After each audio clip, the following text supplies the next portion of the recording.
Welcome back to another episode of Scoreboard Cinema, our sports and film podcast. I'm Jack Walsh with my co-host Connor Grandy, and for today's episode, we're going to be looking at the 1997 neo-noir film LA Confidential, directed by Curtis Hanson. In this film, we follow a trio of detectives in the 1950s trying to solve what was thought to be an open and closed case, but as they slowly realize there's corruption in the precinct, the group needs to figure out who they can trust and who they should avoid. Coming up next, Off the Record, On the QT, and Very Hush Hush. LA Confidential up next.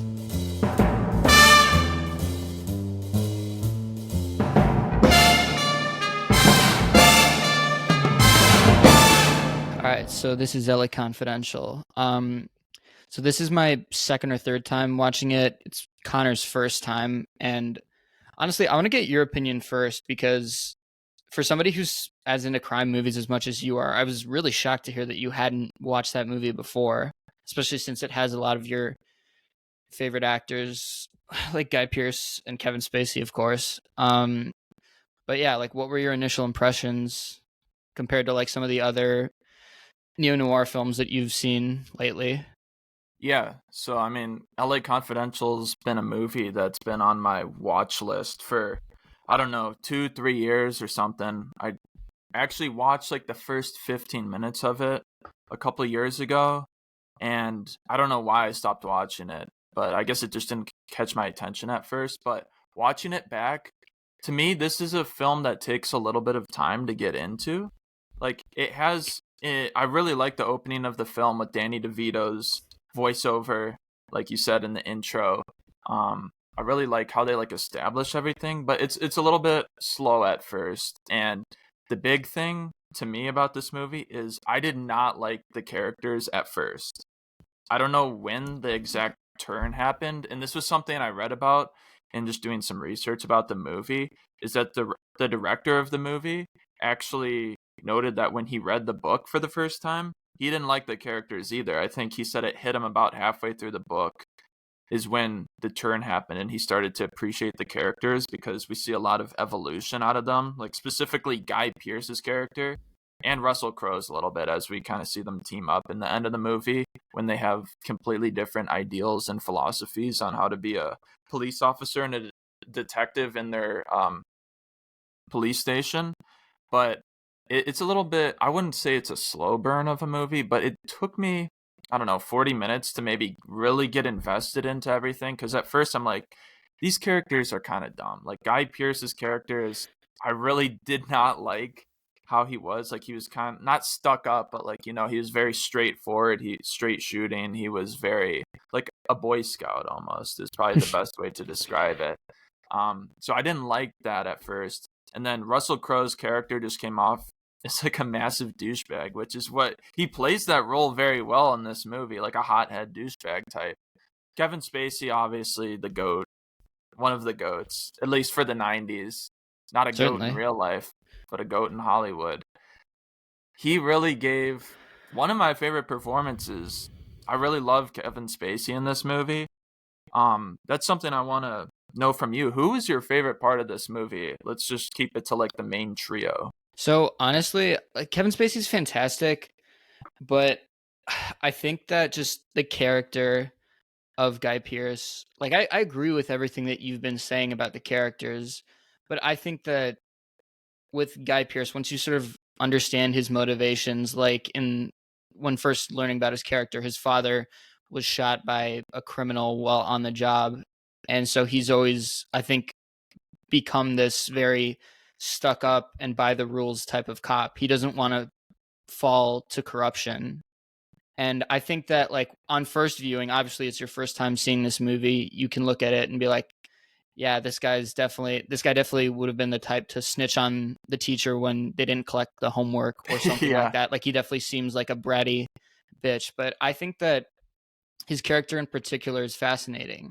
The craziest thing about him particularly is just it seems like this movie was an audition for like who was going to be the leading men of the 90s up until the 2000s, and Crowe and Spacey just, I guess, outcompeted Pearce, even though I think he's my favorite character of this movie, because obviously Crowe had Gladiator, The Insiders, stuff like that. And then Spacey had American Beauty and a couple other movies after this. But Pierce was the one who was sort of left behind from all this. And I don't know if that's sort of why I think he's my favorite character, but I just think that when it comes to the most development of any of the characters that existed in this movie, I think his has the greatest arc.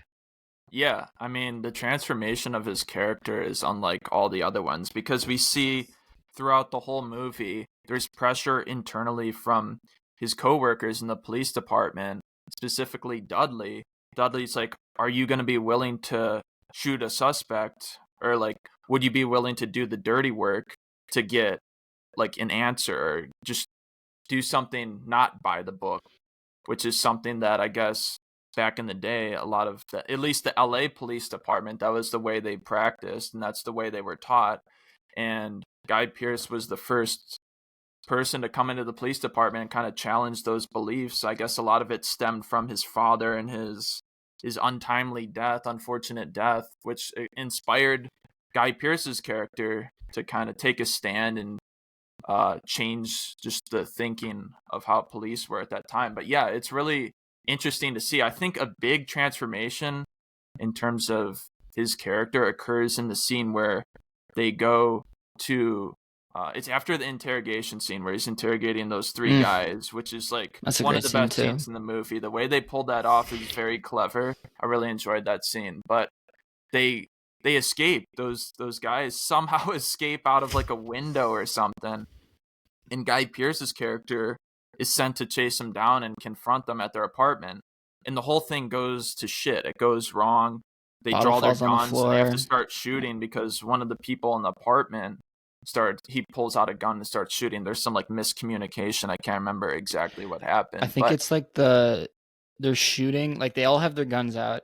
Yeah. They're like eating pizza. One of the guys like has his foot on the ottoman or something, and then the bottle falls on the floor, shatters. So the guy thinks it's a gunshot, and then they just kill the rest of them. I think that's the scene I'm thinking about. Yeah, no, that's the right scene. And I think that's the first like major time where we see Guy Pearce's character kind of have to switch up his philosophy. Like he's going to have to shoot someone that he's not 100% sure is guilty, and he ends up turning into goddamn Rambo in that scene, and he blows everybody away. And I think that's a scene where Guy Pearce is like, maybe my way isn't going to be the best way to go about doing things, but he kind of incorporates his own personal philosophies while kind of becoming more of like a badass throughout the movie, which I really appreciated that. Because I'm like, this at the beginning of the movie, I was thinking this dude like needs to evolve at some point. Otherwise, I'm just not gonna like his character because I don't want to like ride through this whole movie with this like Boy Scout type guy in the lead role.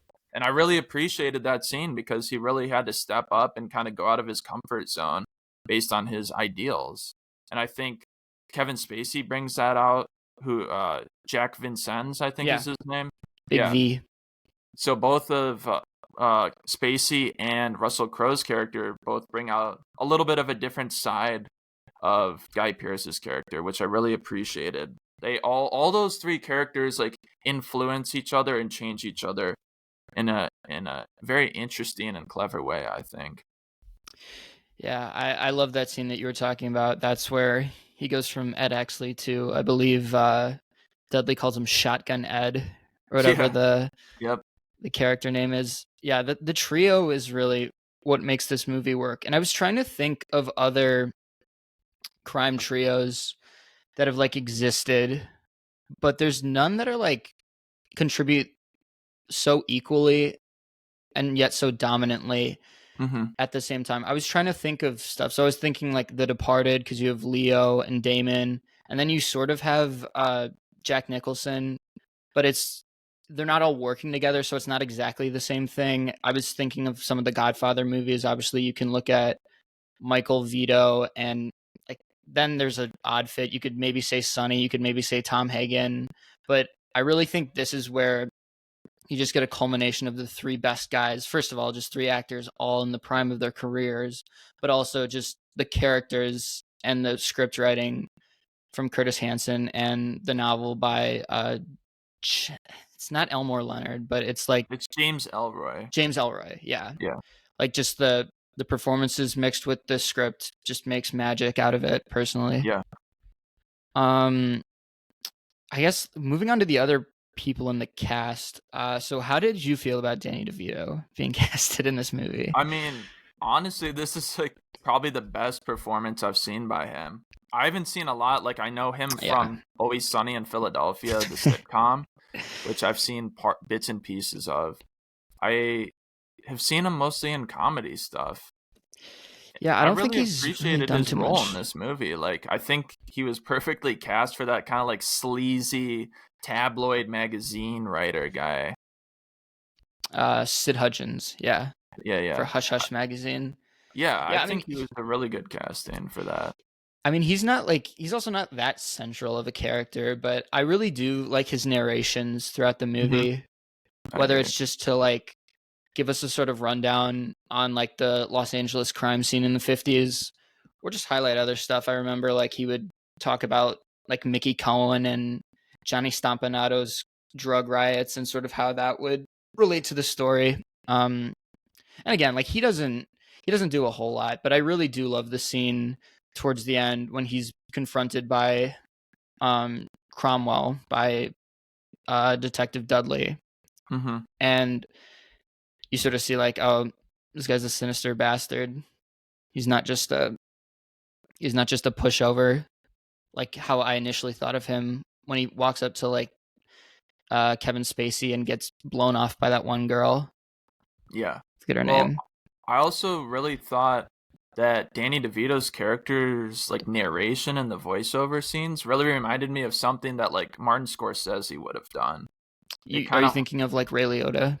Yeah, it kind of reminded me of Ray Liotta's voiceover in Goodfellas. I know he did it in Wolf of Wall Street with Jordan Belfort giving some narration for scenes. It seemed like a very like Scorsesean type thing to do, and I really liked it. And it seemed like authentic to the time period of the movie. Like Danny DeVito's character seemed like one of the more authentic characters. Like his role was very 50s. It seemed like he just fit Yeah. the character. I don't know how to describe it, but I didn't have any issues with him. And then for the rest of the cast, so you have James Cromwell. Not super familiar with his work, to be Mhm. honest. I'll be honest. I remember the first time I watched The Game, I thought James Cromwell and James Rebhorn were the same person. Like I Yeah, honestly just thought that like they're just old white guys with white hair, yeah, and I was like, oh, I know this guy. He's from LA Confidential, but he's really good. I mean, he's like totally unsuspecting. I think just because I don't know him as well, the fact that he ends up being the main point of corruption in this precinct was a total like shock to my system. yeah. I wasn't Same. expecting it at all. I was thinking it was going to be like, honestly, I thought it was going to be like one of the main cops, I thought it like was how gonna Kevin be Guy Spacey Pearce. always becomes the villain or something I like thought, that. yeah, I thought it was gonna be Guy Pearce. I thought there was gonna be some crazy twist. I mean, that would have been crazy too, but um, even just for him, for such an old guy and such a respected police officer to end up being that root of corruption, man, he does it all. And Yeah. then Kim Basinger, who won the Oscar for this movie Oh, for really? it was best supporting actress. I don't know who she was competing against, but she's good. I don't know her from anything else though, to be honest. I know that you've seen 8 Mile. Yeah, she's She's the Eminem's mom, mom in that movie. which Yeah. was another Curtis Hanson movie as well. I don't know Hmm. what other movies they did together, but yeah, I'm completely unfamiliar with her work. She was fine. I don't think of that performance as an Oscar winning performance. Like she gave a good performance, but most of her roles are just like intimate, like sex scenes. Like, I think she's using that as a form of manipulation, though, well, which I yeah, think is the point. But I don't know. It's like, and she's not even in that movie for as much as I thought. Like, she was in. I think she's the main poster girl yeah. for this movie, She's the and so I was main shocked focus. to learn the screen time that she had in this movie. Yeah, I don't know why she's like the main person on the poster. The poster is like her taking up half of the poster. Then you have Kevin Spacey, and then you have Guy Pearce, who's like hidden away in the back, and then Russell Crowe. If you like maybe take a magnifying glass, you can see Russell Crowe in the background. The poster is so messed up. It's like the opposite of what it should be. Oh, and Danny DeVito Oh, with is his he in there little. too? He's right by the LA Confidential. If it's the same poster. I didn't even see that. Dude, Um, what? Why? I mean, I guess like her character is very important though, even though she's not in the movie for as much. Like she's ultimately, first of all, she's like manipulated by, I believe it's by James Cromwell for Bud White to kill Ed Exley, because obviously once Danny DeVito shoots those photos of them together kissing and making out, they're hoping that they'll kill Exley, and then Bud White will go to jail. He'll get framed for all the misdeeds that the police has been doing, and then he can be the fall guy, and then they can just carry on with their business, which I think is really a smart way to do that. I don't know, like I'm not as familiar with noir films as most people, but I mean that's honestly a pretty clever way to corrupt your employees. Sort of wonder why they don't do that more often. Yeah, I mean, she was taking on the whole town, dude. She just had about 100 guys walk in her little house, and I was like, wow, how did they get her to agree to all of this? They must have given her a lot of money. I was wondering that too. Like, how much do you think Florida Lee makes back in the I have day? 2 cents. I 2 don't know. cents. I have no idea. Too much. But I thought that was really weird. Like they had this whole. I think the guy's name is Pierce Pratchett. Patchett. Patchett, yeah, he had this whole like agency set up of prostitutes that got Movie plastic stars. surgery to look like Hollywood actors. I was like, how do you even come up with that idea? Like, that's not based on a real thing, is it? Not that I know of. Okay, I don't know. I mean, it was a little weird. I like the scene where it's Jack Vincennes and Ed Exley go into a diner. I think they're going to confront Pierce Pratchett, I think. Right? They're going to, I forget. Or no, it's one of the it was mobster Stompanato. I think it was guys. Stompanato. Yeah, it's one of the mafia dudes. And he's seeing one of the call girls. Yeah, one of the call girls, and Ed Exley like thinks she's got plastic surgery to look like an actress, but it's actually the real actress. I thought that scene was pretty funny. Kevin Spacey's and it's got meant a to nice be too. smirk on his face during that scene. Yeah, they're both laughing, and that's like their bonding moment too. Yeah. And like that connection is what also fuels this movie to have the ending it does, because if he didn't tell him about Rolla Tomasi, then that case probably would have never been solved. They probably would have just, I don't know who Dudley would have blamed it on, but he would have shot Vincennes. Vincennes would have died, and they wouldn't have suspected it would have been Dudley. Yeah. And this probably goes under as like a Zodiac killer case, and they just never get it reopened. Who do you think has the better chemistry in this movie? Guy Pearce and Kevin Spacey, or Guy Pearce and Russell Crowe? Well, I would say I'm still gonna say Spacey. Yeah. Spacey and Pearce, because like for a vast majority, and I guess like angry chemistry is also still good chemistry, but for about 80% of this movie, Pearce and Crowe just hate each other. Yeah, they're because complete they're just opposites. they're the complete opposite. Yeah, like one's like it's textbook good cop bad cop. Mm-hmm. One is like an impulsive guy. Like I mean, it's established from the intro scene. It's Christmas Day or Christmas night or maybe Christmas Eve. I don't remember, but Russell Crowe is just waiting outside the car, watching this angry husband beat on his wife, and instead of just like arresting him, he makes a whole scene. He tears the Rudolph the Red-Nosed Reindeer and Santa Claus sled off the roof. And then he just starts swinging and beating the shit out of this guy. Yeah. And arresting him and being like, if I catch you again, you're going to jail. under the conviction of kitty raper. You know what they do to kitty rapers? And it's just like Ask Kevin he's Spacey. menacing, but like it's man, he's brutal. Like he definitely, Yeah. I don't know what a prequel to Bud White would be, but probably killed some people, Oh a lot of yeah. people. Yeah, I mean, if Bud White was a police officer today, he would be locked up a long time ago. He would have been on national television.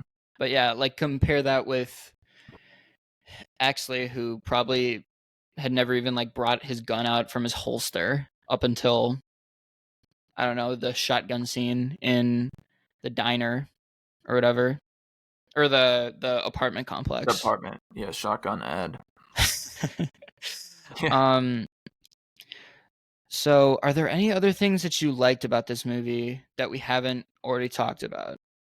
I mean, we kind of touched on it a little bit, but the twist, I know we both said like I did not see that twist coming at all. And obviously Jack Vincennes didn't see that coming at all. That like I for some reason I was thinking it was going to be Guy Pearce's character was like secretly just an evil bastard or something. I thought he was going to be the mastermind behind some of this. But having it be the police captain is like clever enough that it makes sense, but that you also don't see it coming. Like he if in retrospect if you think about it, like in that department, he's the most likely guy to be behind the whole thing because he's part of the old police generation where like he tells Ed Exley at the start of the movie, like you're gonna have to kill someone, you're gonna have to do bad things to get a confession. Are you willing to do this? Are you willing to plant evidence on someone? Like he's part of that generation, and I think that's part of why this movie is so good is that Guy Pearce illustrates that movement towards a new generation, new style, new teaching and philosophy of police. I think that's my favorite thing about the movie is how everything evolves and all the characters kind of change over time. And I was really pissed that they killed off Kevin Spacey because I wanted to see him ride out the whole thing. I wanted to see how he would have been at the end because Russell Crowe changes, but like not really that much. Like he's still a hothead. He just like Ed actually spit some wisdom into him like to get him a little bit like aware of what the fuck's going on like you like but besides that he's still the same hothead by the end of the movie. And he goes off. I thought the ending was a little bit dumb when he goes off with Kim. With Lynn, Yeah. Lynn Bracken, yeah. Yeah. I'm like, I I was mean, sort of wondering if they were ever going to address that, like the I'll fact touch that upon that in a little bit later, but okay, that whole relationship was a little bit questionable to me that it survived out, that their relationship survived through the whole movie. I don't know. yeah, I mean, I like the twist a lot. I think that just the unassuming nature of all the old guys to be like the ones behind it was great to me, even though I should have seen it, knowing just like the history of police corruption that's been documented. But I don't know, like James Cromwell just gives off like a coffee drinking grandpa type Yeah. energy. I don't know. He doesn't seem like he even knows how to use a gun. I wouldn't have guessed that he even fired his weapon before, Yeah. but he killed them in his house, which is crazy too. I also don't know how he would have gotten away with that. Yeah, that's what I was wondering. Like, why would you kill them in your house? Wouldn't you try to pull that off somewhere like more remote or like unsuspecting? I guess Or he just just like put a he probably thought silencer on at least. yeah, he probably just thought he could cover it up because he was the head of the police department or something. It was so corrupt. I don't know. um yeah, I think most of the stuff I've liked was said. Yeah, For dislike, I mean, I just think that like the Fleur de Lis storyline dragged a little bit. I also didn't really care about the prostitution storyline because it doesn't really matter. It no, basically just establishes like why Lynn Bracken and like Sue Lefferts were like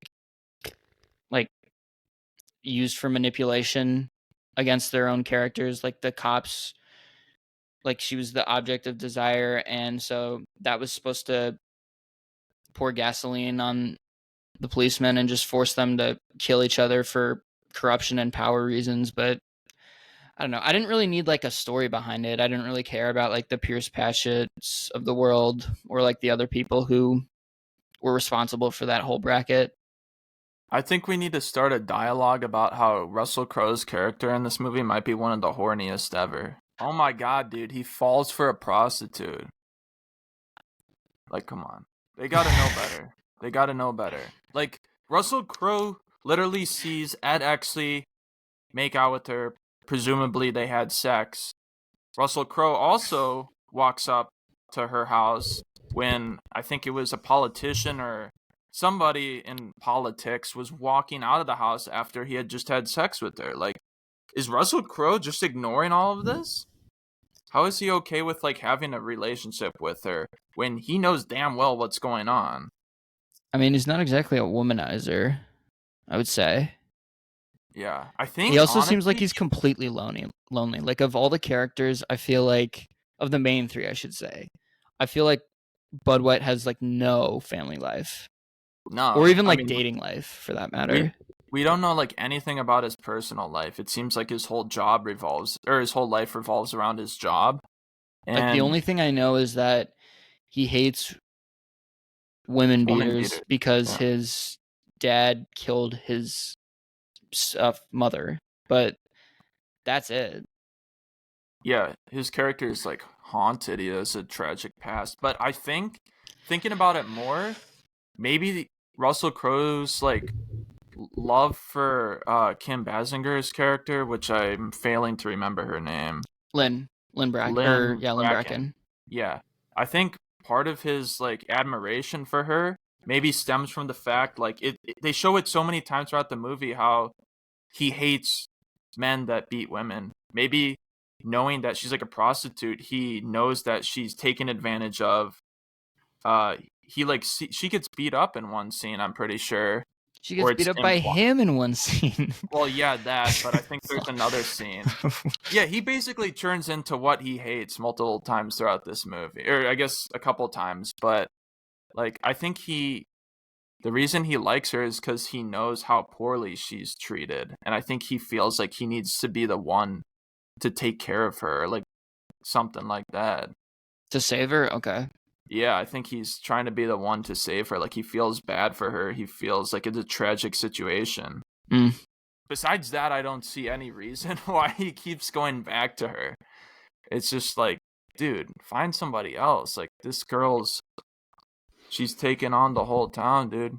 Well, they lived happily ever after, or at least I think so. Whatever the rest of this story happens after when they drive into the sunset, but I won't know.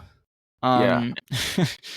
Um, um, we've already talked about the cast. Oh, Curtis do you have anything Hanson. else for what you disliked or no?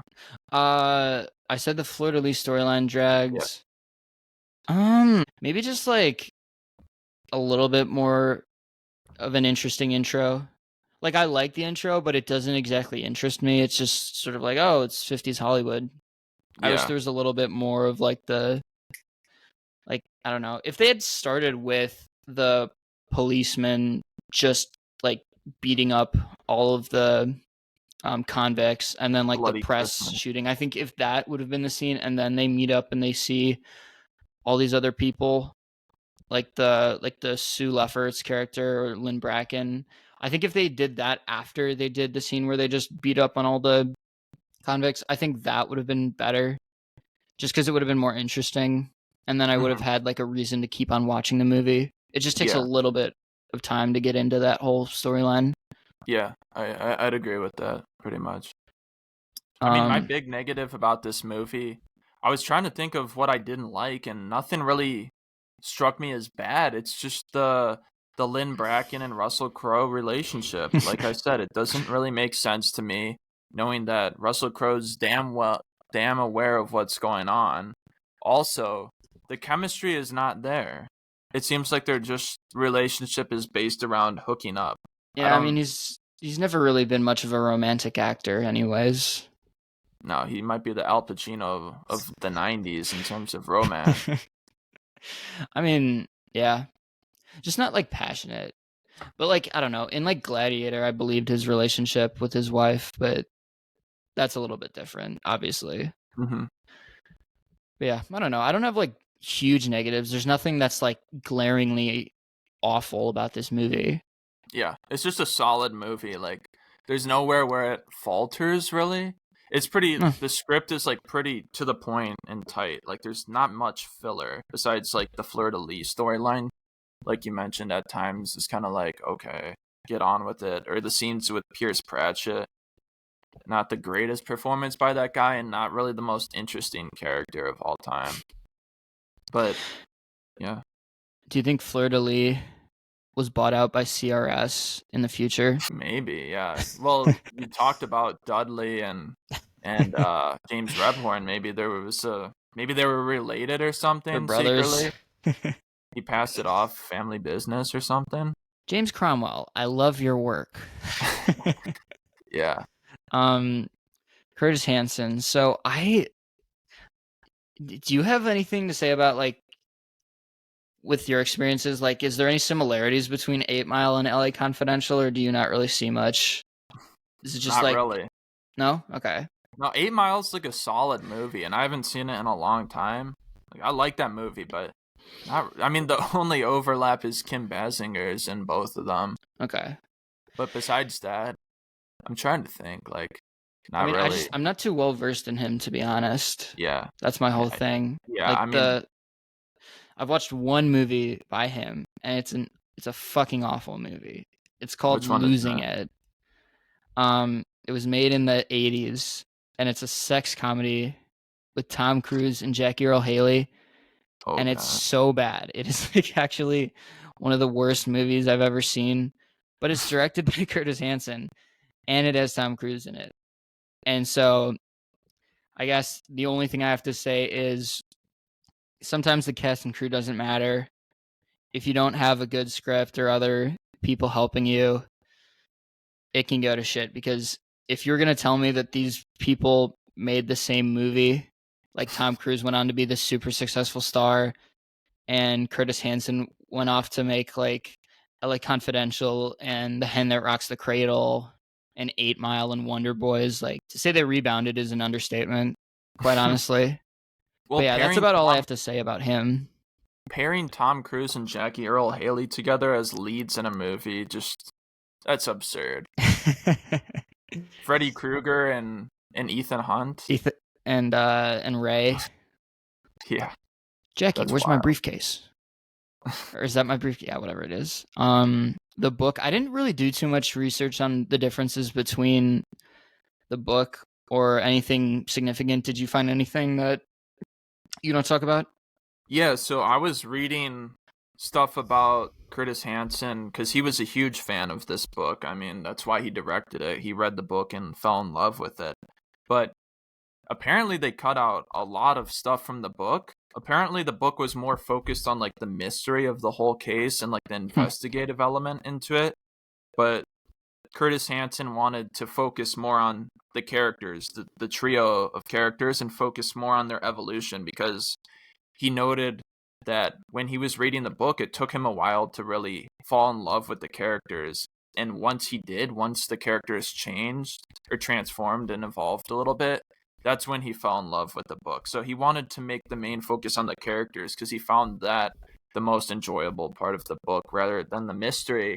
And I was also reading that the author of the book, James Elroy, did not like the movie.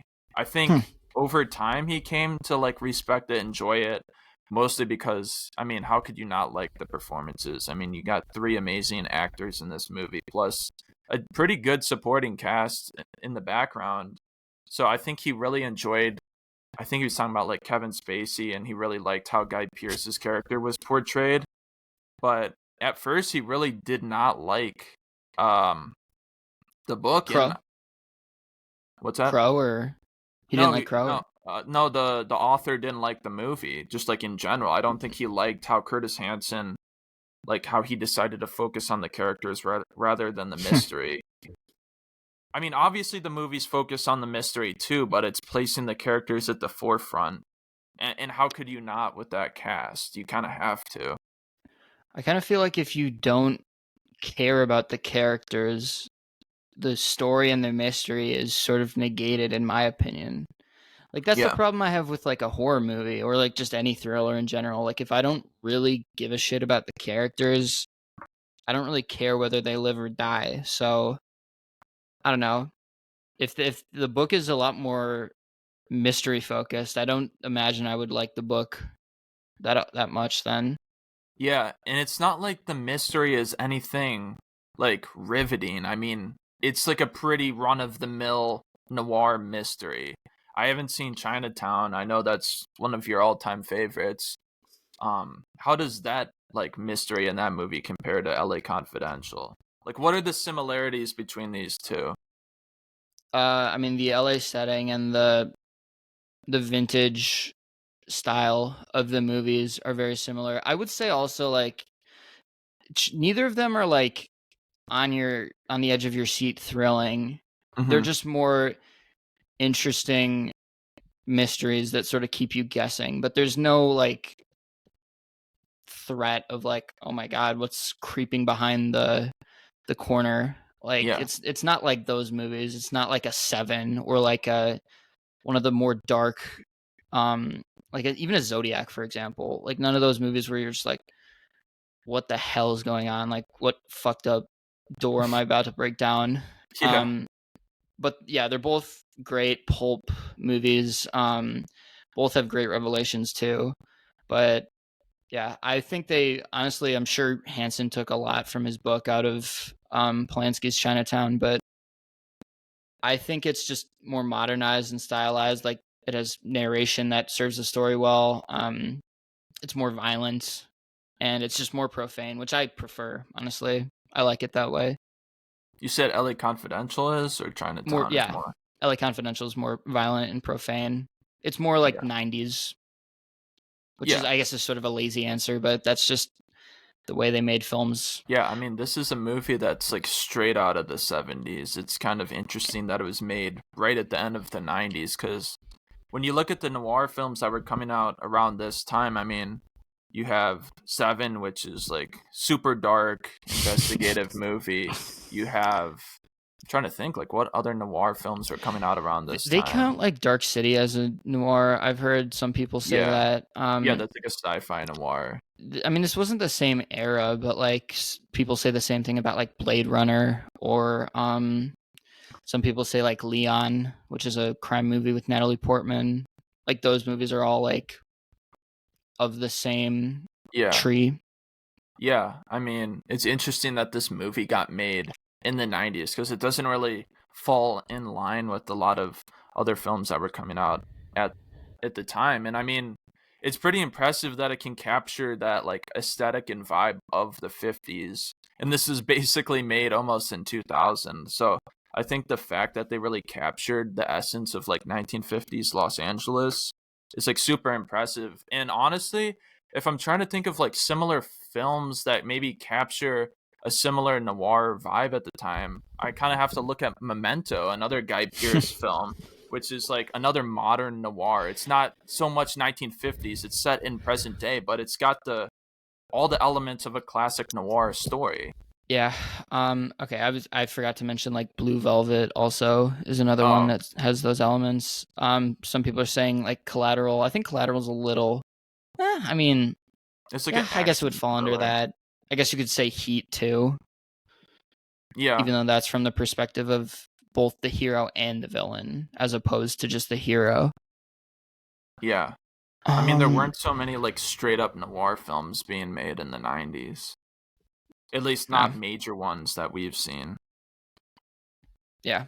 Not yet, but soon, The hopefully. the only one that comes up to mind is really Seven. I mean, that's like pretty much a noir film. It's just almost I guess Silence of the Lambs is not, but I It don't know. just Jackie Brown. Yeah, Jackie Brown's totally because that's an Elmore Leonard novel too, and that's totally pulp as Reservoir well. Dogs probably too. Yeah, a lot of Tarantino movies you could put under that label too. Yeah. I need to find a more concrete definition though too, just so I could figure it out for myself. Yeah. And something I want to talk about, I think we touched upon it at the beginning of this, but like, why do you think Guy Pearce didn't become a bigger actor? Because at this time, he was like rising up. I mean, LA Confidential's the big first role.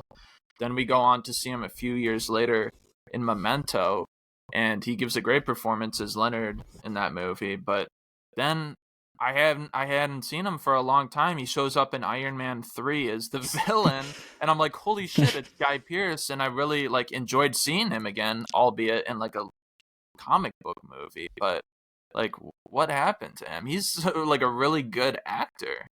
What do you think happened? So I know that like he he's Australian, like that's his ethnicity, and I know he takes a lot of time, like not necessarily switching, but he has a lot of projects also in the Australian film circuit.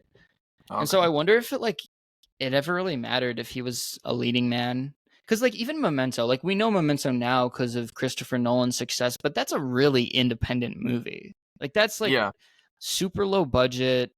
I like off the top of my head, there's no way that was more than like a couple $1 million, and like nobody knew that that was going to be successful. Like that was okay, $6 million. Yeah. Um, and I guess like he just got lucky with these parts. Not I don't want to say like lucky. I don't want to diminish it like that, but a lot of these movies that he was in were like when directors and even some of the actors in them weren't very established. Like LA Confidential, I don't know how many people knew Curtis Hanson from like The Hand That Rocks the Cradle or some of the other movies that he had directed, but I wouldn't have known who Curtis Hanson was prior to Yeah. this. Like this is the movie that made me figure out who he was. And I'm sure, how many people do you think saw Following by Christopher Nolan? None. Nobody. So probably nobody was, when he signed on to Memento, he was like, all right, this guy seems cool. And so I guess like I don't think ever being a movie star or even a leading man was that important to him, because I know he has it in him. God Yeah. knows it's in him, but I don't know.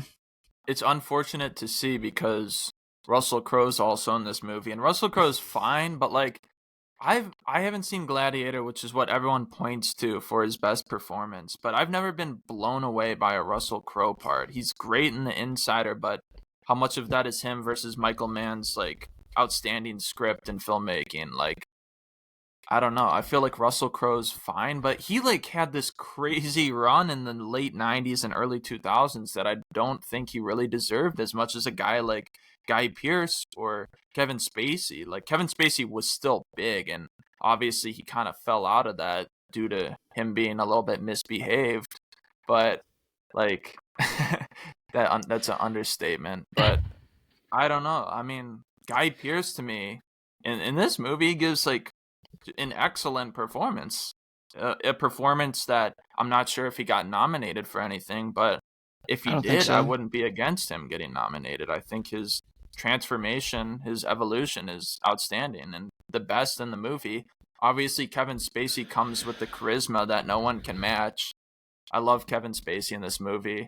But Russell Crowe to me is like easily the third best actor in this movie.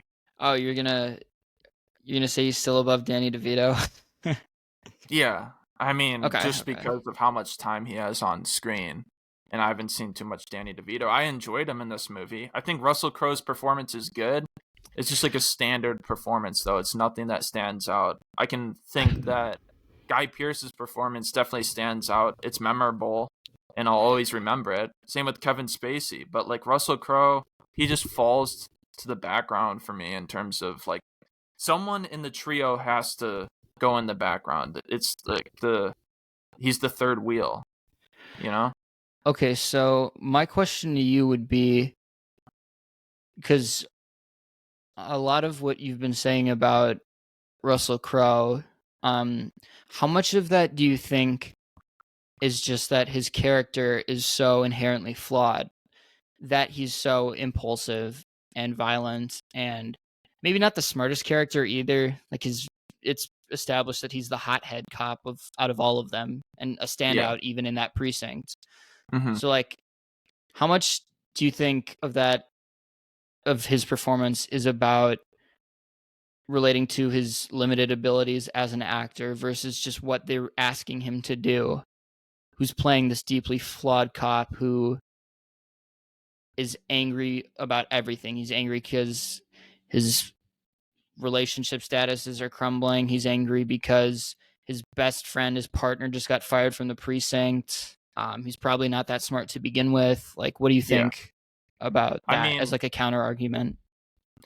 yeah, I mean, he plays like the angry hothead, like pretty good, but his character, I don't know if it's the writing, because I haven't read the book, I haven't read the script, but his character is like pretty one dimensional to me in this movie. It just seems like he's either angry or he's horny. We don't see much else. I mean, in some of the scenes with Kim Basinger, he kind of opens up a little bit emotionally to her, a little bit, but not really. The character's pretty one-dimensional compared to his counterparts, I would have to say. And in other movies I've seen, it always seems like he's just like angry. I don't see a lot of different emotions by him. And I'm not saying that he's a bad actor.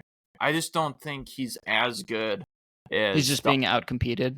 I think he's getting out acted a little bit. I don't think he's necessarily bad. Like, I don't think Russell Crowe's a bad actor, but I don't think he's this guy that should have been the up and coming, in demand leading man of the late 90s and early 2000s. Give me Guy Pearce over that. Seriously. Yeah, no, I certainly like. I agree with you. I think Guy Pearce is better than Crow in this movie, Yeah. but I don't know. And it could come down to writing. I mean, Guy Pearce's character is super interesting and his character arc's super interesting. He's having a lot to work with. So maybe Russell Crowe didn't really have that. But I don't know. I mean, I've seen other Russell Crowe performances. I like him in The Insider. I think he won an award for that, but I don't think it was really, I don't know if he deserved it that much. Like, he's good. I always think he's good, not great. Okay, I think that's all we got for the overview. Coming up on our next segment, we're going to do our scoreboard draft and cut segment. So we'll see you on the next side.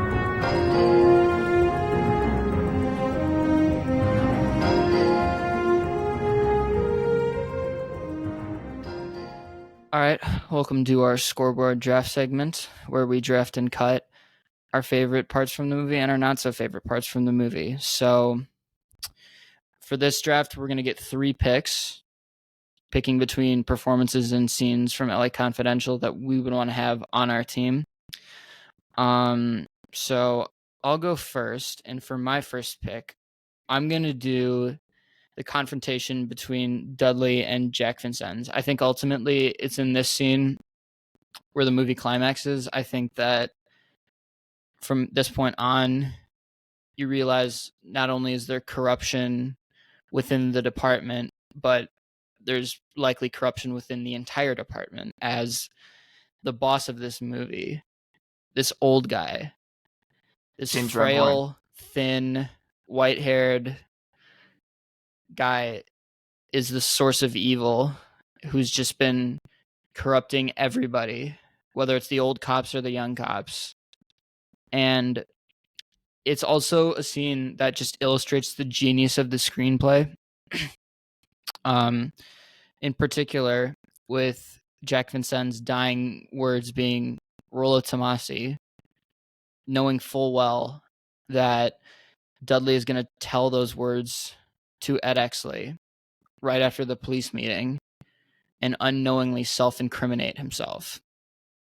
And also, just on a more surface level, the acting between the two of them is just terrific.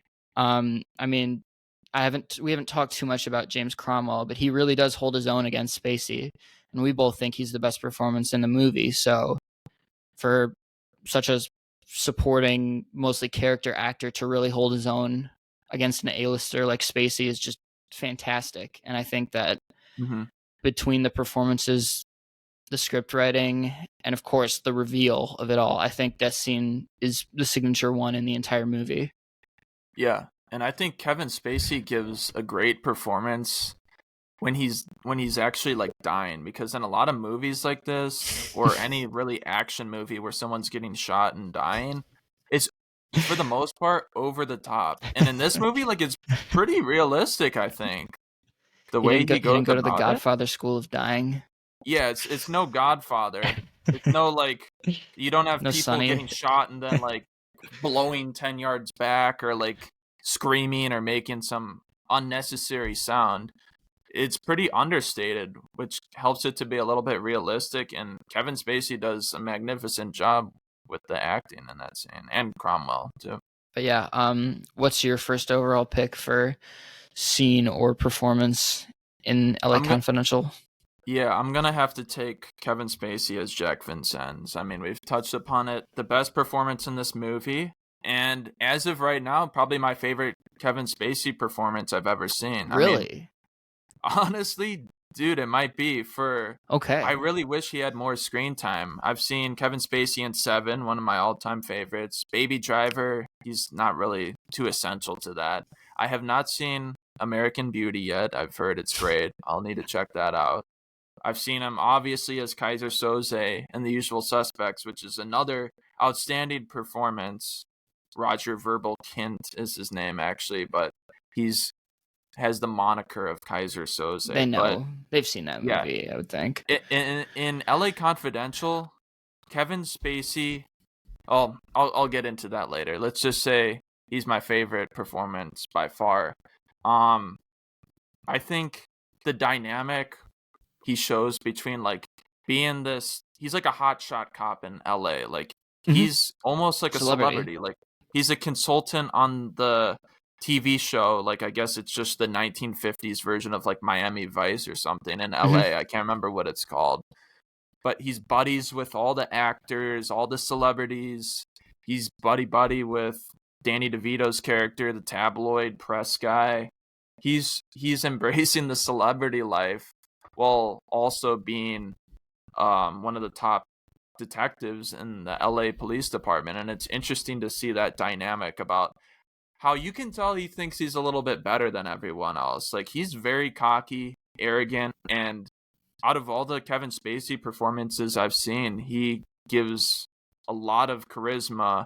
And in this movie, like it, 2 years before this, he was in Seven, where he's a serial killer. He's playing the most disturbed, just insane character that you can probably write into a mainstream Hollywood movie.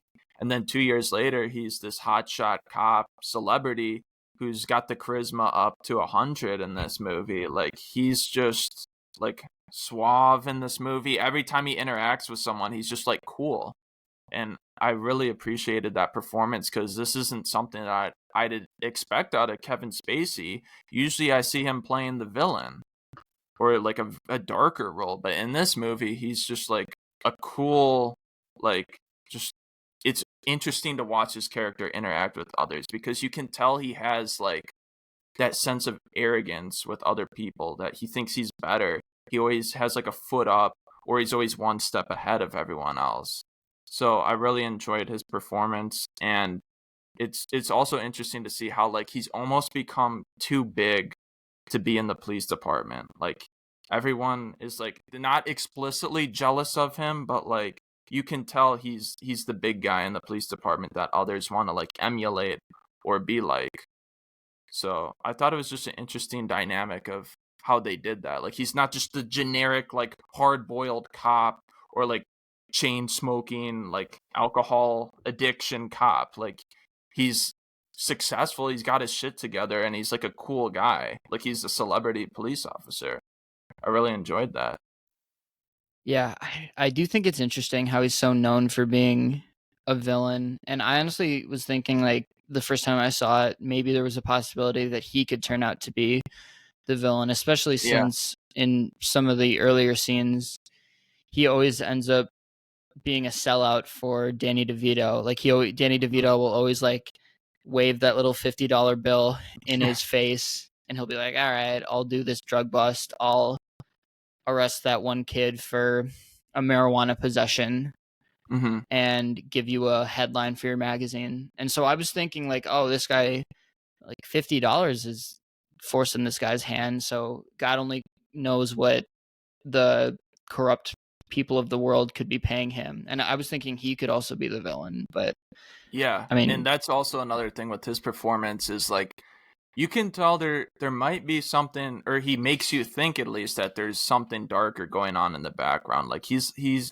a little bit shady too, which he is in all his roles. So I like how he brings that little like shady, a little bit twisted, not twisted, but like there's something else to this guy that they're not letting off. I like how he brings that nuance to his character as well. All right, so for my second pick, honestly, I'm gonna roll the dice. I'm gonna go with Danny DeVito.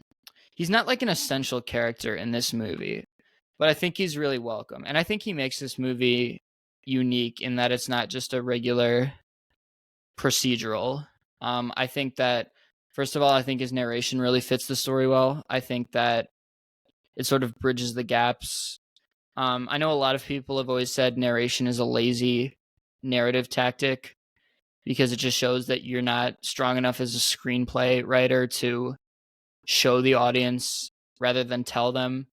But I think in this case, one of the differences that I read in the book was that the crimes for LA Confidential span, like this whole investigation is spanning over multiple months or even years, I think, as opposed to the movie, which I sort of get the impression this is happening over a month or two, if that. Yeah.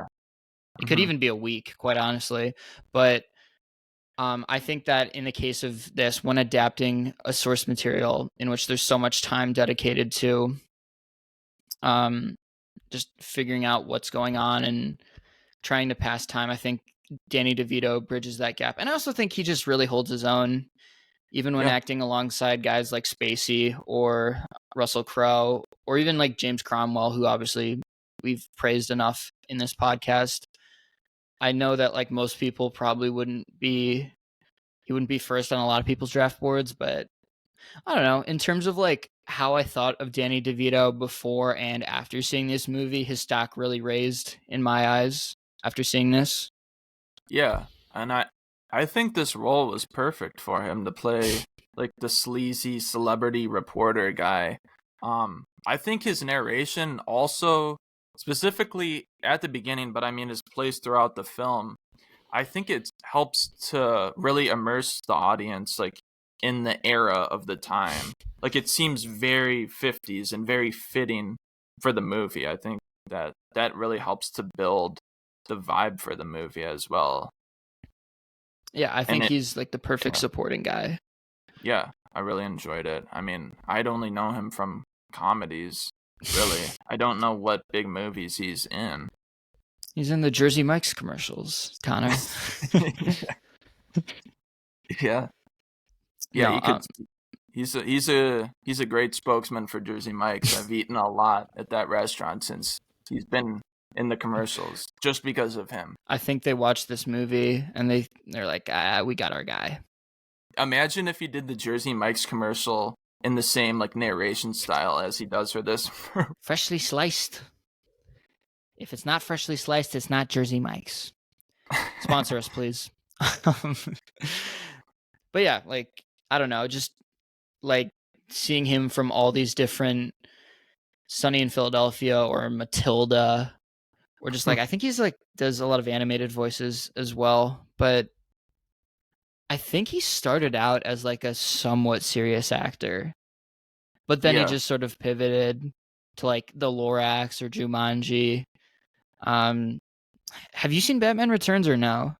I've seen parts of it. Yeah, where he plays the penguin. It's pretty nasty. He's like eating fish and stuff. Is he like comedic or is he like serious in that?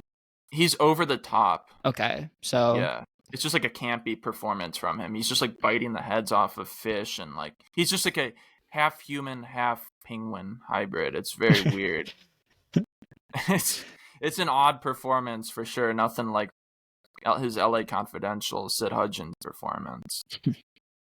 I'll have to check out more of it because honestly, I was not familiar with your game, Danny DeVito. But yeah, that's my second overall pick. All right, interesting. I was not expecting that. But for my second pick, I'm going to take a scene and I'm going to take the interrogation scene with Guy Pearce as Edmund Exley. I think this scene is shot very well. I think the delivery of the lines is very well. I think it really shows. This is like we get hints of how Ed Exley is a smart guy. Like they talk about how like he's suited to be a politician more than he is as a detective. That's something that Dudley's character says a lot throughout this film. And I think this is the first scene where we see Ed Exley in action, demonstrating how brilliant and clever he actually is as a detective, where he's like going from interrogation room to interrogation room. He's under the table, like turning on the audio into the room next to him where the other suspect is seated, and he gets them all to like rat on each other and like one of them pisses their confess. pants. Yeah, he gets the one guy, he starts peeing all over the floor. There's a puddle under the table. Like he strikes the fear of God into these people.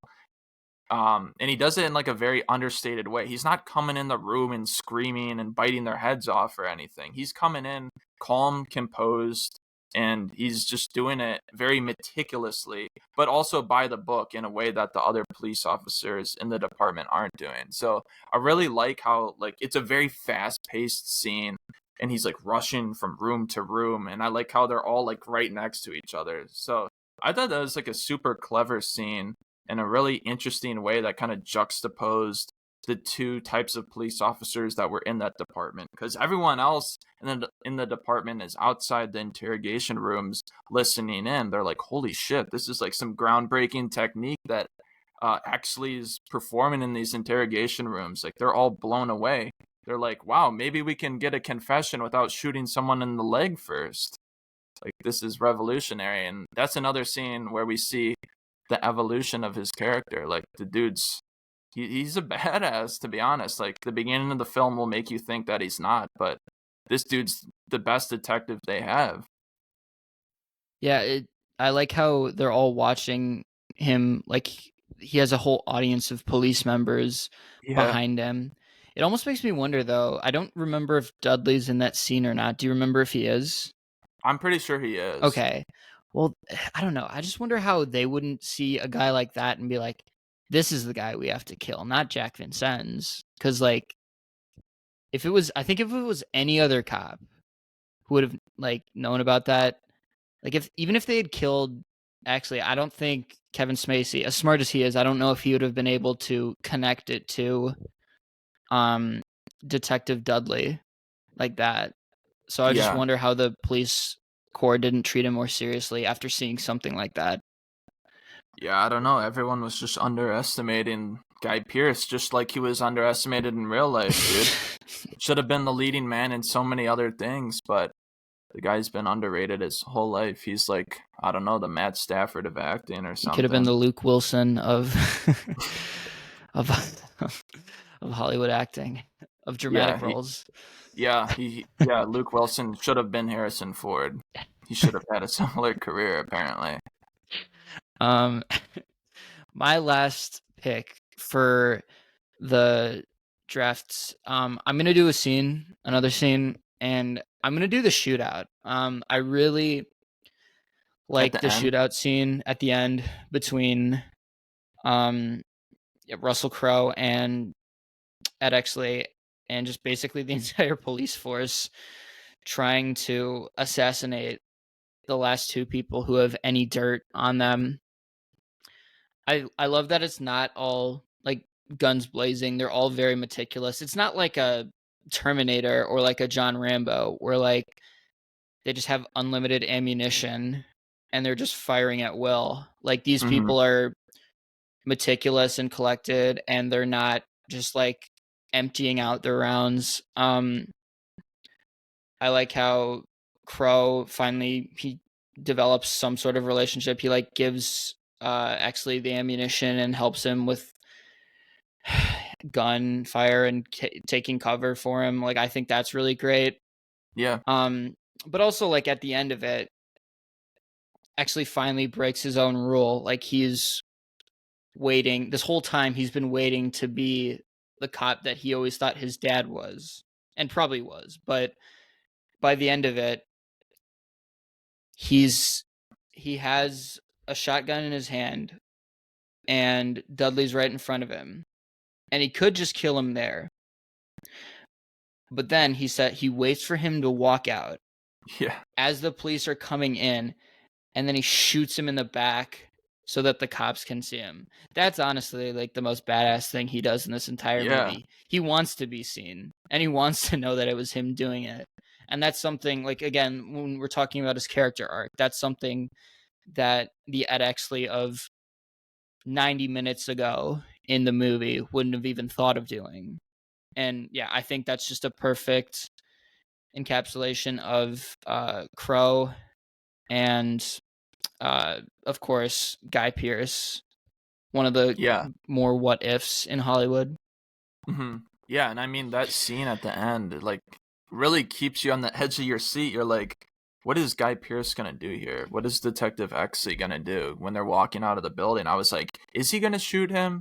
Like, will he really do this? Because that's gonna go against like his philosophy. I was like half convinced he was gonna do something. I'm like, maybe he'll just turn him into the police and get him arrested. But then if he does that, he knows how corrupt the police department really is. And they'll just let him off with a slap on the wrist like they have done in the past with other officers. So I think shooting him, it was necessary in the scene. And it kind of harkens back to the beginning of the film where Dudley is like, will you be willing to shoot a suspect? Will you be willing to do the dirty work to get your answer? And the answer at the end of the movie is yes, he'll do it, but it was a necessary thing to do. Like, if Ed actually wanted change in the department and wanted it to become better and less corrupt, it was kind of necessary to shoot that guy in the back. So I appreciated that ending. Yeah, I also thought he shot him. I thought he was going to shoot him because I was like 95% certain that Russell Crowe was like dead. I thought he shot him in the head. I thought he was dead too. Yeah, I was so shocked to see him at the end of the movie. Like, I think I rewatched it. It looks like he gets shot in like the jaw and not like Yeah. the upper head, like the brain or anything like that. But I was like, even then, he takes like 3 bullets in the abdomen prior to that. So I was like, I don't know. That guy's got 50 some Cent Vito survived Corleone that. skin or something. Yeah, I mean, that's how 50 Cent got shot in real life. He got shot through the jaw and he survived. So, I don't know. Maybe Curtis Hanson was talking to Eminem while they were filming this because Eminem was buddies with 50 Cent and they had 50 Cent come on as a consultant to the set one day or something. You never know. I would have loved to be a fly on the wall for that conversation. Yeah. But yeah, what's your last overall pick for draft Okay. of the LA Yeah. Confidential podcast? So you took 2 scenes and a the performance. yeah, you took the Jack Vincent Sergeant Dudley twist scene, so that's off the board. I'll take Guy Pearce as Ed Exley, and I mean, we've talked about him enough, so there's not really much more I need to say about him. He has the best character arc out of anyone in this movie. At the end of the day, he's the central character, he's the central performance. It all revolves around him at the end of the movie. But yeah, just him starting off as like the nerdy, like, Boy Scout essentially, turning into the badass by the end of the movie, and by the end he's like demanding everyone's respect. Like, he's their top guy in the department. They need to listen to him. And I think it's just interesting how at the beginning of the movie, like, no one respects him. Like the scene, for example, the I think they call it Bloody Christmas, like in the newspaper after where they're beating He's up trying the to like break Hispanic up the guy. fight. Yeah, they just lock Guy Pearce away in a cell while it's all happening because he was on watch that night because the veteran cops were off that night because it's Christmas Eve. They're with their families. So he had to step up to be the watch commander or whatever his title was that night. And they are not respecting him at all. He's like, you need to stop. You need to stop. Calm down, guys. And they just lock him away in a cell. So I thought it was interesting to see how he's kind of like despised and not respected at all through the movie. But at the end, he presumably is respected. He gets his co-workers, Kevin Spacey and Russell Crowe, to respect him. So I think it's interesting how, like, him demonstrating how clever he is, how proficient he is as a detective really gets more people in the department on his side. And he really transforms the whole thing by the end of the movie. Not just his character arc is a transformation, but like the police department transforms into something different and better by the end. Yeah, and I think he just totally earns it. First of all, Yeah. just like he kills probably half the police officers there anyways, so there's probably not anybody left who hates him. Yeah. Yeah. So I think there's that, first of all. But yeah, I mean, I think he's just like too good not to have the respect of his department behind him, Mm-hmm. especially after solving what was thought to be a open and closed case. Yeah. Um, and then yeah, so with that out of the way, we're going to the cuts. So I didn't really have like a great option for this, but I've already talked about this, but I'll just bring it back up. Um, cut James Cromwell and insert James Rebhorn. Just for fun. I mean, I actually think the movie would be worse because of it, but it's just the fact that it's James Rebhorn. No offense to James Rebhorn, I just don't think he has. I don't know if he could do some of the scenes that Cromwell did, but He's it'd too be more goofy like, sometimes. oh, that's the guy from the game. That's the guy from Carlito's Way. It'd be like it'd be like a that guy type thing. James Rebhorn might be the new Shea Wiggum for our podcast. We might. Well, I feel like he gets mentioned at some point in every episode. well, it's just like he's big. He gets all these big, or not big roles, but like small roles in big movies. So Yeah. I don't know. He's coming for the throne. I'll tell you that much. Okay. Do you have a cut? Yeah, I mean, this was also really hard to think about or think of an answer for this, but I'll just, if I really had to get it down to one thing, I'll say like pretty much any scene with Russell Crowe and Kim. How do you say it? Basinger. Basinger. I mean, I don't buy the relationship. I've talked about it already. I don't see much chemistry. It's just it's like an awkward relationship to watch, and that's really illustrated by the fact that Ed Exley goes to pay her a visit and they start hooking up or whatever, and Russell Crowe's aware of this. He finds out about it, and then at the end of the movie he's just riding home with her. They're going riding off into the sunset, and it's just weird. It never really got explained, or to me, I didn't see much of any chemistry or genuine relationship with them. Yeah, I mean I agree. I think that the romantic relationship is very tertiary to the movie. Like I don't know. I don't really care if it's there or not. Yeah, I guess it's like I said. I think it's just there for manipulation, if anything, just yeah, so that they could try and see if one of the cops can turn on each other, and yeah. it works for a little bit, but they obviously develop a budding friendship by the end of the movie. So Mm-hmm. yeah, like I said, there's not like a great answer for any of the cuts. I think this movie doesn't falter at anything very particularly. But yeah, with that out of the way, we're moving on to our superlative segment, giving this movie all the awards it deserves, and we'll see you on the other side.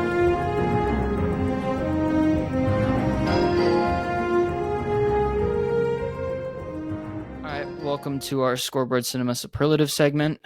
As always, we got to kick it off with the most prestigious award first, the Russell Wilson Award for Who Let Them Cook in this scene. And for this one, I'm just gonna have to say the confrontation between Lynn Bracken and Bud White when Bud finds those pictures of her with Ed Exley, and takes matters into his own hands quite literally by slapping her around like a rag doll, while powerful and ironic, showing how Bud becomes the very thing that he hates, being a woman beater. It is powerful, but yeah, I don't really know if they would be.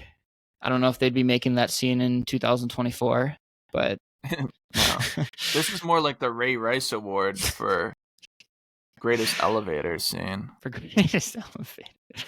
Oh my goodness. But yeah, he just, and also like I don't know. I was trying to rewatch the frames closely, but like it seemed like he made knuckle to cheek contact with her. Like it seemed like he was really, if that was a stunt double, then that's a damn good stunt double because It wasn't she no was taking Godfather it. fight. No, there was contact there. The real question was just how hard was it? But I don't know. yeah, that Russell Crowe was must have been really angry. yeah. I think he had a couple too many rum punches, and then threw some literal punches. Yeah. Okay. But yeah, that's my That's a good award. choice. All right. My pick for the Russell Wilson Who Let Them Cook Award has to go to Officer Dick Stensland when he goes on an absolute racial tirade at the beginning of this film during the Bloody Christmas scene. This guy would have been canceled in the year 2024. This is probably 1997 might be one of the last years he can get away with some of the things he was spewing out of his mouth. It's like, did you bring on Quentin Tarantino as a consultant to write this part of the movie? Because it sure seems like it. He basically came up with every just insane racial slur towards Hispanic people that you could really think of. I think I counted 5 different slurs and 4 of them I'd never heard in my life. So I guess This is go off. 1950s LA. What's that? This is 1950s Los Angeles. I mean, they definitely, I don't know. I feel like some choice words were said back then. Yeah. But I wasn't there. Yeah, Officer Stensland was cooking in full force when he probably shouldn't have been. Curtis Hanson behind the scenes was probably like, "Okay, buddy, I think you might have ad-libbed three slurs into there that weren't in the script." Top 10 improvisation scenes in LA Confidential. That is a good pick. And yeah, that's brutal because with our next award for the Shannon Sharpe Nightcap Award for most out-of-pocket scene, I was going to talk about the policeman just riling up the Hispanic convicts and just teeing off on them verbally before taking matters into their own hands, and then just doing a WWE Monday Night Raw in the back of their prison cell and just elbowing and drop kicking. And even Spacey, like I don't think Spacey's ever thrown a punch in a movie before. He even gets in on the action, which like shocked me. I was like, damn, I don't think I've ever seen Kevin Spacey throw a punch before. Yeah, it's like the Royal Rumble in the basement of the precinct. Everyone's getting involved in that. I was half expecting like Sid Hudgens to just come in with a sky hook out of nowhere. You just see like off the record. A ladder. He jumps off a ladder and hits him with the elbow. He's like tag teaming with Vincennes or something like that. Yeah. He wears like one of the Nacho Libre masks. Yeah. Would that have made this movie better? But yeah, Probably. I mean, yeah. Police brutality in 1950 is I don't know if they're making that in 2024. I don't think they would. Yeah, the police back then were a different breed. Dude, they were off the. I don't know what they were even drinking at that Christmas party. It was like rum punch, I think. Yeah. Or maybe they just had. Well, they think because in the scene Probably earlier, honestly. well, Russell Crowe goes to a liquor store, and I don't remember how much liquor he gets, but he gets a lot, like more than a college party. Yeah. Like he's making sure like nobody's driving home. Yeah. Well, they're all spending the night in jail because of what happened. Yeah. But there's that too. Yeah, that's a very entertaining scene. I mean, it's basically a WWE match going on in that precinct, and I just love how they get Edmund Exley, they pick him up and just throw him into bitch slap him. Yeah, they're just like, yeah, what are you doing here? Go do your homework. go in the cell. Yeah, go do your algebra. Yeah, that's a good choice. Okay, what's your out of pocket selection? Yeah, my Shannon Sharpe Nightcap Award is gonna have to go to Ed Exley when he decides to go pay a visit to Lynn Bracken, and he just forcibly starts making out with her. I watched the scene back to make sure consent was established, and sure enough, it was not. Very out of pocket. I mean, it's actually kind of disturbing to watch that scene because Guy Pearce does not abide by the rules of consent whatsoever in that scene. He just starts making out with her, and you can tell, like, I mean, it's obviously planned. Like, they're trying to blackmail Ed Exley here and get the pictures of him doing this. But, like, I don't know, like, dude, like, I don't know if the rules of consent existed in 1950. I would hope they did. But in this movie set, they sure didn't. I mean, Kevin Spacey definitely didn't abide by those rules. I mean, pretty ironic that Kevin Spacey was on in this movie. But anyway, yeah, that scene's very hard to watch because you can tell Lynn Bracken is like just hating everything that's going on in this scene. Like the camera pans to her face and she's clearly not enjoying it at all.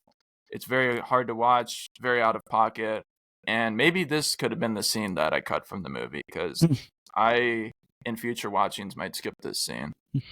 I was always confused about that scene, to be honest. I get why they need it because it's to blackmail Crow. I mean, he gets so angry he throws a goddamn chair 50 yards in the air out a window. Yeah. Would have been a hell of a quarterback. He probably did play college ball. But I'd never understood, why does Exley do it? Is he horny? Is that just it? Or is it like... Dude, the whole town has a thing for Lynn Bracken. I don't understand what it is. Everybody, apart from Jack Vincennes, pays a visit to her, it seems like. I don't know what it is. Well, I just never understood it because, in particular, Ed Exley is supposed to be like this collected character who's not wooed by something as easy as like prostitution. So like I understood why it happened. I just never understood what was Exley's motivation to do it, unless he's just like his character arc is just to try new things, and so he just sort of gets warped into making out with Lynn Bracken as one of his bucket list items. But I don't know. That never quite made sense to me either. Yeah, I have no idea. That scene just, it was not too much That's thought weird. put into it. I don't know. Not my favorite scene. Me as well.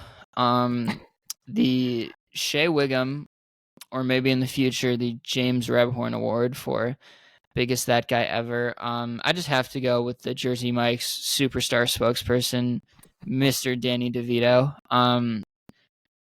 Like I was looking through his filmography, and he actually used to be in some like serious stuff.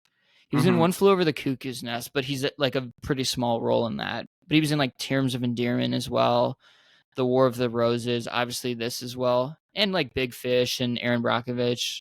So like he's obviously like he's a better actor than I sort of assumed he was, just knowing him from the internet memes and the Sunny in Philadelphia episodes. But to be honest, like he's had a great career.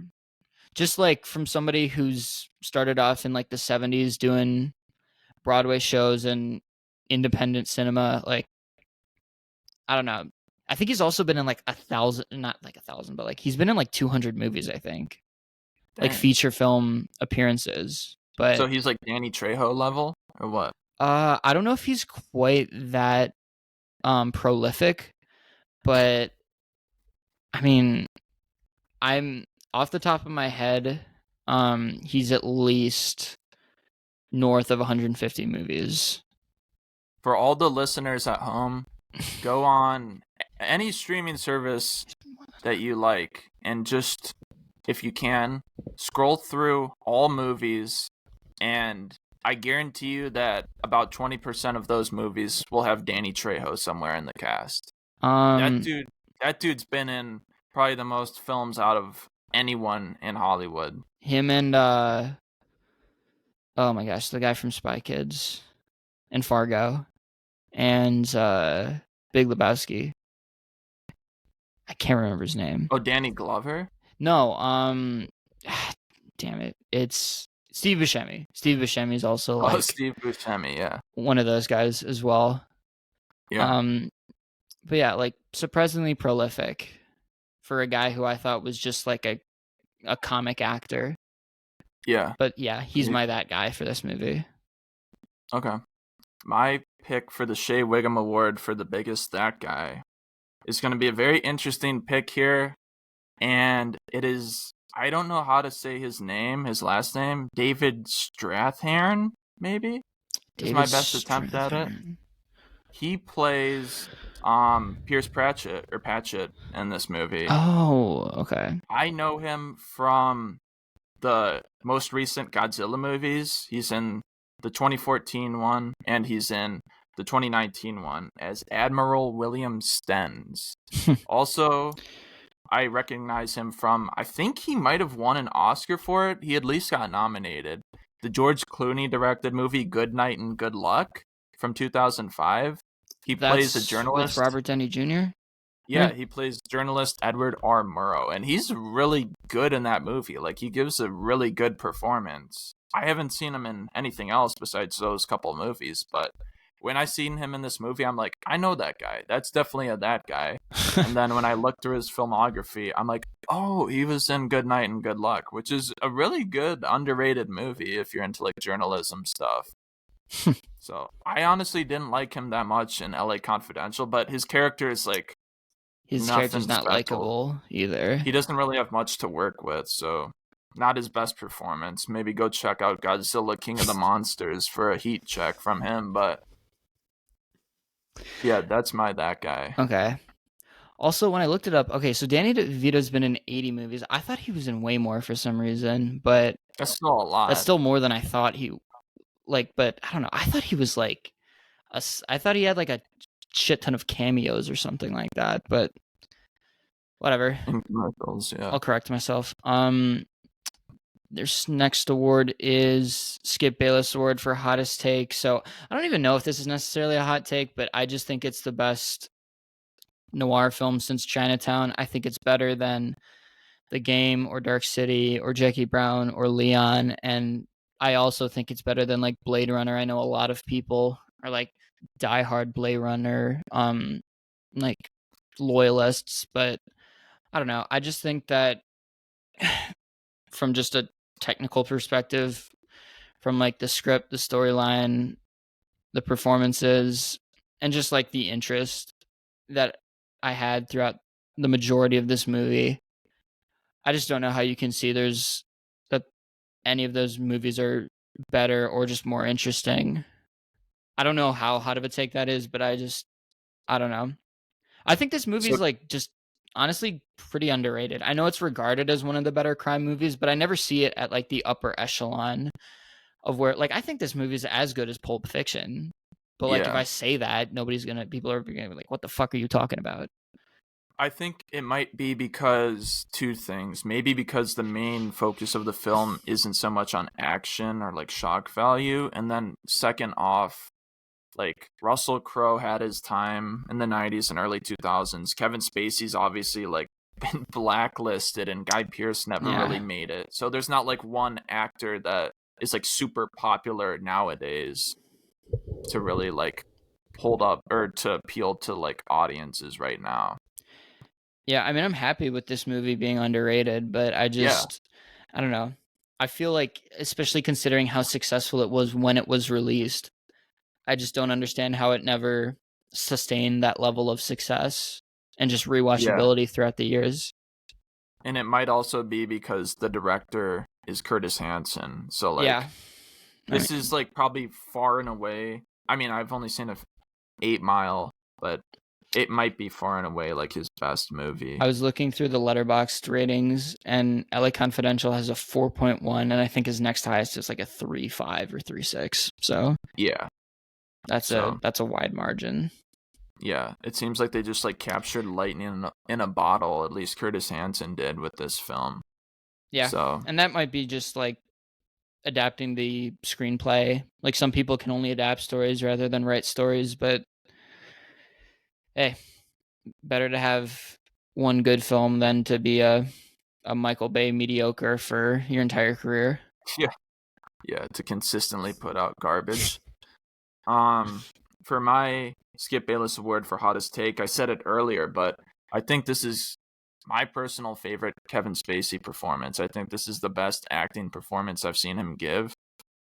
I mean, Seven is up there too. I mean, that's such an amazing, iconic performance. But this movie, like, It's I just short too.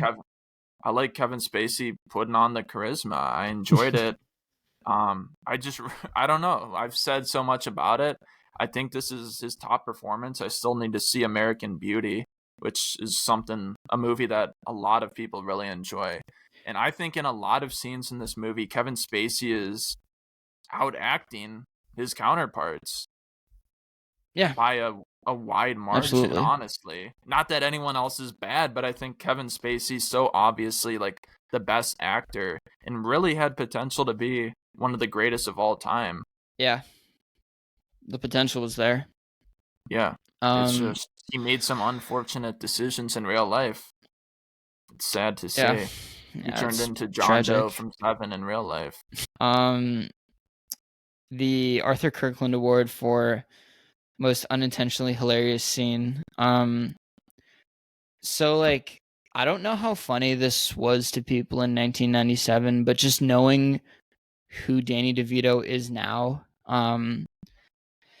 the scene where he's being interrogated by Dudley and he's just getting like slapped around by Bud White and then eventually murdered.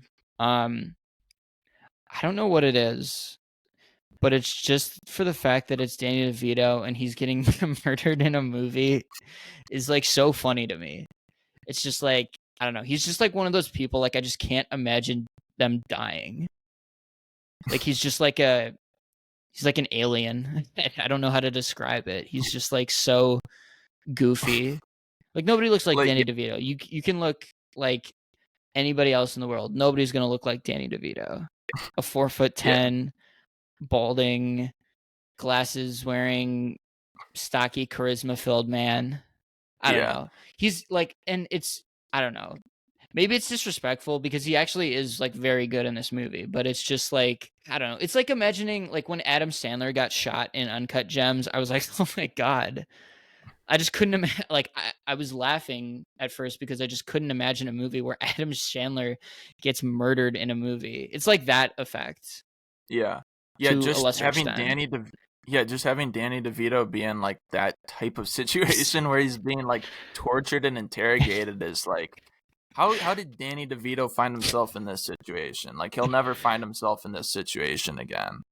He's over his head. He's in uncharted territories. But um for my Arthur Kirkland Award for most unintentionally hilarious scene, I'm gonna have to give it to the good cop, bad cop scene with Russell Crowe and Guy Pearce, where they're interrogating the DA, District Attorney Ron Rifkin, and they they go into his office to confront him. They just barge in when his secretary is like, he's busy right now. You need an appointment. They just barge in through the door. They they start talking to him, and you're like, oh, this could go bad. Like they could fuck some shit up in this scene. And the tensions are rising for a second, and then the DA is just kind of like blowing them off. He's like, "What are you gonna give me the good cop bad cop routine here? Yeah. I practically invented that."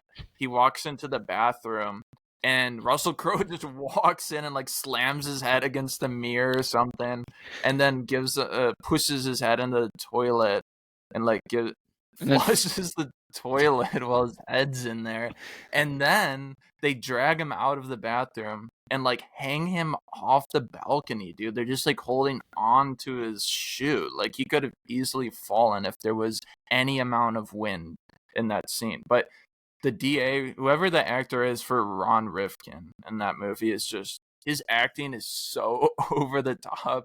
I watched the scene back this morning. He's just like screaming his head off. He's just acting like a baby in that scene. It's just hilarious to watch him completely overreact and give such a goofy performance. But maybe it's supposed to be funny, so I'm not sure if it's totally unintentionally hilarious. But that scene gave me a good laugh. the Adam Driver Black Klansman Award for Were They Really Acting? So for this one, I'll probably just say Simon Baker as the goofball wannabe actor Matt Reynolds. Um, this dude's a total moron. Like Yeah. I can't even imagine how you would audition for a role like this. Cause like, He reminded me of Michael Rappaport's character in True Romance a little bit. yeah, I mean, they're both shooting for the same result. Like they're both wannabe actors who are like just total dopes in this movie. And like, I don't know, he just gets arrested by Kevin Spacey. And even like when he sees Kevin Spacey at the restaurant or at the venue or whatever the next time, he's like, "Have we met before?" I'm like, "Dude, this guy arrested you. Like, this was literally like a week ago. Are you stupid?" Um, and yeah, I don't know. I can't imagine like that would be the role that Michael Rappaport would have gotten in True Yeah, Romance. for sure. They would have seen him. He would have read one line and be like, "We got our guy. This is the guy." Like it's just so perfect. Hmm. It's so stupid, and I don't know what other roles this guy had, but talk about a free paycheck. Yeah, I'm trying to see what Simon Baker was in. Nothing. He's in Margin Call, Also with Kevin Spacey. Okay. The Ring too. Yeah, he was not really in much. The Devil Wears Prada. I mean, I've never seen that, but I know that's a big movie.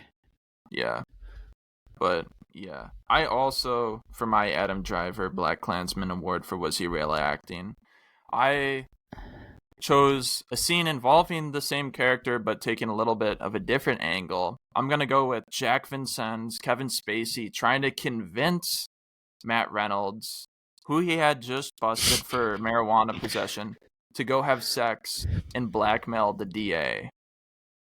This is something that Kevin Spacey probably did in real life, knowing how he was. He's trying to get this young actor, taking advantage of him, maybe trying to or they're trying to convince him that they're gonna get him a role on the police TV show if he does this stuff. So Kevin Spacey back at it again, maybe giving a little bit of a early sign that maybe this guy is taking advantage of younger actors. And sure enough, he does it in this movie. He sends Matt Reynolds over to the DA and tries to get him to hook up with the D with I think it's Ron Rifkin is his name. I can't remember, but he sends I him don't remember over his and name. yeah, he tries to send him over and get him to do bad things, which is was Kevin Spacey really acting? This was probably an idea he threw in. Maybe a scene he ad-libbed, maybe he wrote the scene.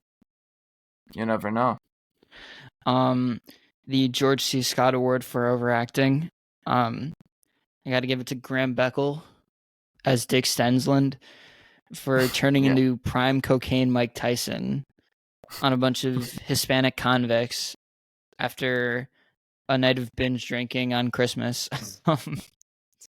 I mean, honestly, all those actors are sort of play above themselves in that scene, but I mean, Yeah. Dick Stensland in particular, he's like ramming him into the guard bars like he's a bull in a china shop. Like he's just like, oh my god, this guy's Yeah. trying to like break the whole jail cell down.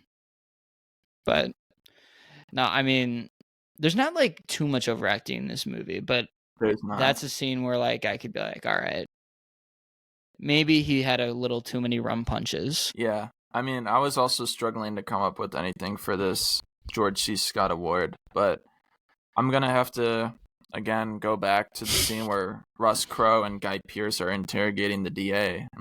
I mean, the guy's just giving an insanely dumb performance, the DA is. He's just, like, curled up in a ball, just, like, whining. It's just not the best performance. I feel like they could have got someone better. But, I mean, in that scene, he's, like, terrified that he's going to get killed or something, but like the way he goes about it is just kind of stupid. It's not like realistic how I think someone might actually react in that situation. But yeah, there's not really too much overacting in this movie, honestly. I was really trying to think and there's not much. Yeah. And then lastly, would this movie be better with Casey Affleck? And I'll be honest, I think Casey Affleck could have like swap him with Simon Baker or Yeah, whatever. that's what I He was could have thinking. easily been like a total doofus in this movie. he was young into his acting career too. I think he was in like I think Casey Affleck was in like maybe 2 movies before this. He was in To Die For, and then I don't remember when Good Will Hunting came out, but they both came out in 97, so he could have easily played like this total idiot moron Yeah. weed smoker. He probably would have method acted and just lit up a joint on set knowing Casey Affleck, but honestly, like, I mean, there's nothing wrong with Simon Baker's performance, but I don't know. I feel like Yeah. Affleck would have given us that eighth gear just to just to propel the movie forward. Yeah, I mean, I was thinking the same thing as you. Put him in the Simon Baker role. He was young enough to do it, and he could have pulled off the just dumbness to bring to that performance. So, I mean, he also could have played. You could have Casey Affleck be one of the police officers in the precinct, maybe. I don't know. Could have been one of the. He could have been Ed Exley. No. He was too young for that. Yeah. He could have been like a rookie cop or something, but I don't know how he would have like really factored into the story. Are there any other important awards that we forgot to hand to LA Confidential? I don't think there's anything like super oblivious. No. I mean, there's nothing like this is kind of a harder movie to pick. Like there's not too many like funny scenes, and there's not too much like overacting. There's nothing like really goofy about this movie. It's just pretty, a great like, straightforward movie, personally. Yeah. We could have the Guy Pearce Award for greatest career fall off. Yeah, that could be a new one. Greatest non-controversial career fall off, I should say. Yeah. Just going from career that fell off not due to criminal behavior. Yeah, Kevin Spacey is not eligible for that award. Clearly. Yeah, I think honestly I probably will add that at some point. Yeah, that's a good one. But yeah, I think with that out of the way, that wraps up our superlatives and that wraps up our LA Confidential episode. We don't quite know what we're gonna do for next week's episode, but we'll figure it out soon. With that out of the way, as always, take care.